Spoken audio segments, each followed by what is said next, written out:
ভক্তিসংঘ জনকল্যাণ আশ্রমের প্রতিষ্ঠাতা মহাসাধক শ্রী শ্রী সুধীর কুমার মিত্র অন্যান্য সাধু মহাত্মা মহাপুরুষ মহানারীদের মতো মনে করতেন শ্রেষ্ঠ দান হলো অভয়দান। জলদান, অন্নদান, অভয়দান, বিদ্যাদানের সঙ্গে সঙ্গে রক্তদানও অতি উল্লেখযোগ্য অন্যতম দান। সেই উদ্দেশ্যে শিলিগুড়ি শহরে 1977, 78 এবং 79 সালে কালী পুজো উপলক্ষে তিনি চালু করেছিলেন রক্তদান উৎসব।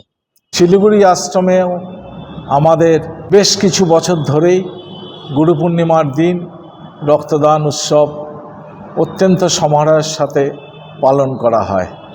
আগামী 21শে জুলাই রবিবার সকাল 11টা থেকে প্রতি বছরের মতো এবারও আমরা রক্তদান উৎসবের আয়োজন করেছি।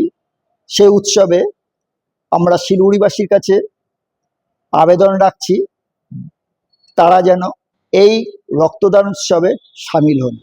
গুরুদেবের আদর্শকে পাথেয় করে প্রতি বছরের মতো এবছরও আমরা রক্তদান উৎসবের জন্য ব্রতী হয়েছি। এতদ উপলক্ষে আপনাদের সবার কাছে আমাদের বিনীত অনুরোধ বা আবেদন, 21শে জুলাই রবিবার গুরু পূর্ণিমা উপলক্ষে আপনারা সকলে সদল বলে এসে আমাদের এই রক্তদান উৎসবকে সার্থক করে তুলবেন। এই প্রার্থনা রেখে গুরুদেবকে প্রণাম জানিয়ে শেষ করছি।